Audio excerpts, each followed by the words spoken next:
everybody. What's going on? I am Jamie Dawn, your evolutionary revolutionary astrologer, bringing you your celestial wisdom. And this happens to be for a new moon in Aquarius week. We also have the changing of the lunar new year, the year of the snake. I am not a Chinese astrologer, so I'm not going to go into much of that. But we've got a card of the week for this week. I'll talk about the new moon. We also have Mercury transiting into the sign of Aquarius. The sun's in Aquarius. It's officially Aquarius season. And we'll have a trine from the sun to Jupiter at the end of the week. And then we'll also have Venus, Neptune, the North Node, and the moon all canoodling, as I like to say, but being conjunct. That happens at the end of the week as well in the sign of dreamy, imaginative, very spiritual and psychic sign of Pisces. So, and hopefully you guys had a chance to watch my videos I did on the Virgo, Pisces, North Node, South Node transit. So the North Node is now in the sign of Pisces, South Node is in the sign of Virgo, and that happened back on January 11th into 12th, depending on where you are in the world. And so the next 18 months has that as sort of an undercurrent, an underpinning that's going to be happening for some themes around healing and compassion and organization and paying attention to details and all of those sorts of things. And so have a look at this channel and find that video. And I'm sure that my wonderful assistant, Joan, will post that every now and again for us. Keep that at the forefront of our mind. Another little underpinning that we want to pay attention to is Pluto, now officially in Aquarius. That also is going to be coloring a lot of our collective energy for the next 20 years. So we're paying close attention to that. We can see what's happening in the world right now with a lot of rebellion going on, technology and science and innovation, transformation on a very big level of systems. And we're looking at it from that bigger perspective of like, okay, we have these establishments that got transformed and all that, but now the systems can't support the foundation or the organizations that we once had. So now we're looking at how do we change some of these systems so that they can be a benefit.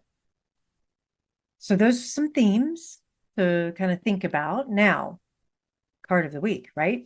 Now I like doing this with you guys. Hopefully you had a chance to meditate and maybe it made sense for you, it resonated with you. The last week's card was the Judgment card. So we're coming out of this haze, this fog, if you will, where we've been going through this big cycle and we're transformed and have this whole new perspective. We're never going to be the same. That's what the Judgment card is all about. And so this week we have an opportunity to meditate on a new card. And let's just see. Okay. The world. This is the world tree because it's a Celtic tarot deck. So we're all about the earth, right? So we have the world tree, which is the last card of the major arcana. And it often appears where there's a sense of wholeness, an achievement, fulfillment, completion. It's the finishing of a cycle. I find this super, super potent as we are entering into this new moon on Wednesday and the year of the snake. We're wrapping up this last year. This is almost like this whole thing is finally, we can feel that turn. And remember, with a new moon, it happens every month. We have a chance to kind of reset things and revisit things, set new intentions, that sort of thing. Well, in order to have something new in our life, we have to create space for something else, right? We have to create space for that new thing. So that means we're getting rid or we're finishing something, we're clearing something so that we can now pause long enough. It's a dark moon, pause long enough to be able to reflect on what it is that we have accomplished or what it is that we want to start doing. But the world card invites us to reflect on the journey, how far we've come, honor our achievements, tune into our spiritual lessons, celebrate our successes. So this is the invitation. Don't rush. Take your time, pause, breathe, check in, and give yourself that grace and space that you would give anyone else to toot their horn, toot your own horn.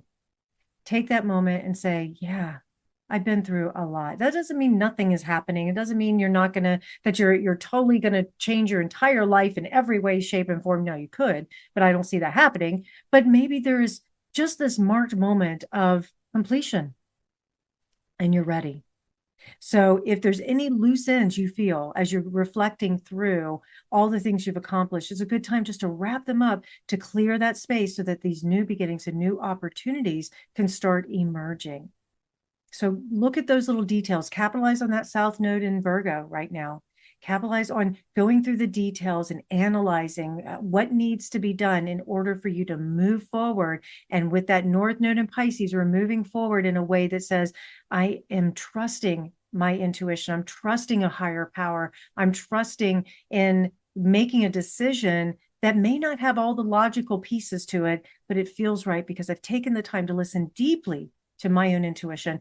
And the intention behind it is for great healing, great compassion, because this Aquarius new moon that we have on Wednesday is pointing us to how do we help humanity? How do we help our fellow man? How do we build community, sustain community? How are we creating something that is sustainable for all to benefit from? And we need collaboration, and we're looking for authenticity. And so this is a time for our new beginnings to be rooted in those kinds of themes. The themes of this Aquarius new moon are that individuality. We're doing things in our own way, and we're not apologizing for being who we are. We're being true to ourselves. My daughter and I, Tatiana, we recorded a podcast last week and we talked about, which is also on this channel, we talked about being true to ourselves. What does that really mean? What happens if we aren't?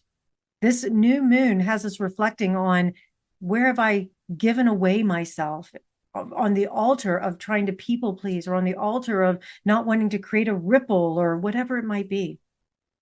We're looking at innovation and vision. How do we think towards the future? Progressive ideas. I mentioned community. That's going to be so important for us as we continue, because we've got big problems coming. We've got big issues or big things that are going to shake our world, whether it's our internal world or external world. And the best way that we can solve problems is doing it together. The nice thing too about the Aquarius energy is that there's this loving detachment that happens. There's objectivity, because Aquarius has this detached energy that allows us to step back and view from a higher perspective. I was talking to a dear soul sister. We were talking the other day about how important that pause is, because it lets us stop for just a moment and take us out of our situation, play the observer, and say, what other perspectives can I bring in here? So there's such a gift in all of that. Then we're also looking at this new moon where we do tap into a higher consciousness, align with that soul purpose, and really look at our unique gifts. I keep saying this, we are unique expressions of one voice. Express yourself the way that you, when you tune in to whatever you want to go. The idea of higher power bothers me sometimes, because it feels like it's outside of us. The kingdom's within, the wisdom is within, the teacher is within. But we have to listen deeply enough. We have to check in with ourselves enough and trust it before we can get the information that we're looking for. So use this new moon as an opportunity to do that. Now, the other thing I want to bring up is the Sabian symbol for it. It just felt right to share that.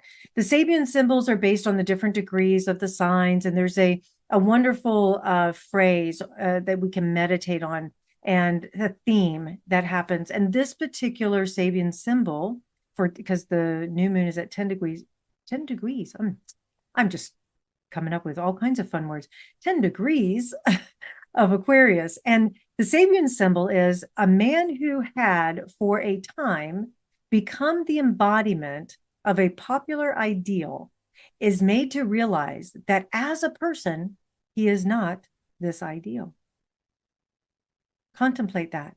I love Sabian symbols to be able to give us something to reflect on, to bring in more self-awareness, things like that, where we can look at this one in particular, which gives us reflections on personal growth, on releasing illusions, on allowing ourselves to have the courage to step away from needing that external validation, and reminding us that we are enough, that we matter, that we have what we need inside of ourselves, and that our inner world is reflected by the outer world, not the outer world is validating my inner world. Hopefully that makes sense. So that'll be an interesting thing that we're going to be looking at, maybe a question to reflect on with this Sabian symbol and this new moon. Where in my life am I living up to someone else's idea of me or somebody else's idea of how I should live my life? Yeah. Really honoring that individuality, or what expectations or illusions need to be released so that I can feel more aligned with my true self. So these are some questions to ponder as we go through this new moon in Aquarius time. Now, I mentioned Mercury also moving into Aquarius, and this is happening Tuesday into Wednesday. So right at this time, which is so beautiful. So with Mercury in Aquarius, we're going to be looking at our mind, right? How we process information, how we connect. If we're looking at it from our innovative mind, right? I mentioned the loving detachment, that objectivity, the humanitarian focus, the futuristic focuses. Yeah. There's a lot of open-mindedness that happens when Mercury is in Aquarius. So if we're looking at it from, let's say, a relationship standpoint, then communication can be very honest and direct, but there's no emotion to it. So it's more like just the facts, ma'am. Now, what we have to look at is that shadow side of it, that our emotions do count and they do matter. So how we deliver those facts is just as important as the facts themselves, because we could lose the, I'll say, strength or the emphasis or even the message itself in by triggering someone's emotional state. They're not going to hear anything we're saying because we didn't deliver the information appropriately or in a compassionate way. And this comes back to that North Node in Pisces of, I'm giving you this information, but I'm going to do it in a way that is compassionate, that's healing. Because remember, I talk about this a lot. We talk about this at Nine Gates Mystery School all the time. In our when we get to the throat chakra, it's really emphasized how our words are our children. They can harm or heal. Our words can be weapons. So how we deliver that information is just as important as the information itself, if not more important. Now, the other thing with Mercury and Aquarius is that our conversations can be very stimulating. We can have all these new ideas that show up. There could be some good debates that happen that can propel us into some futuristic ideas or futuristic manifestations that can benefit. You know, if we're trying to problem solve, it's a great time for creative solutions and brainstorming and thinking big. You know, I could see a lot of people going, I need a think tank. I need to have a thinkatorium here with some people of like mind that we can really mix it up and think about what could benefit here. We also get to the problem solving piece. So if you love to solve problems, this is a great time to ask a lot of questions and get to the root of it, see all these different angles and come up with some new and I say innovated, but maybe it's not necessarily a new idea. It's just an expanded version of an idea that no longer serves, right? Now, we also have, I mentioned the sun is going to trine Jupiter in Aquarius, and that happens on Friday. And so we're going to feel the energy, the effects of that from the new moon and Wednesday all the way through to Friday, maybe even into Saturday as it's separating. And when the sun is in Aquarius and it trines Jupiter in Gemini, this is a great time to embrace our optimism, explore new ideas, expand our social circles, maybe take on more learning. There's luck on our side. So if you're trying to make a decision about how to expand maybe your social network or how to expand your level of influence within your work, or you're wanting to connect with your beloveds or the people you care about, it's a great time to do it from an intellectual standpoint. What kind of subject matter do you guys have in common that maybe you want to learn about together, or you've been learning, you want to share, and it just helps you connect a little bit more in that level. I can also say that your friendships are going to be super important during this time. So if you're looking for feel good ways, connect with friends. If you're looking for a time to gain new perspectives, talk to a friend about it. You know, I'm not saying you shouldn't talk to professionals as well, but certainly, you know, your friends can give you those perspectives. The shadow side to that is if you share with your friends looking for them to make the decision for you about something, be careful, because remember, everybody has their own view and their own opinion, and you know yourself best. So it comes back, check in with yourself. You have that inner guidance, that inner teacher inside of you. So some themes here as we leave that new moon energy and enter into the sun trine Jupiter energy optimism, our confidence can be up. That can really help us when we're trying to sell an idea to somebody, right? If you want to have that promotional conversation, hey, I need a promotion, I need some more money, good time for that. This is also a great time where, again, your social connections can bring a lot of luck. And so get out, circulate. If you're single, mingle. It's a great time to do that. Ask a friend to set you up. Say, okay, I'm ready to date. I want to make sure I'm on the right track here. And hook me up with somebody that you think I would like. Let's start with friendship first before we get into the dating piece, right? Some of that may be happening. And then I also mentioned Venus, our planet of love, beauty, harmony, relationships. She is going to be canoodling with Neptune in Pisces at 27 degrees.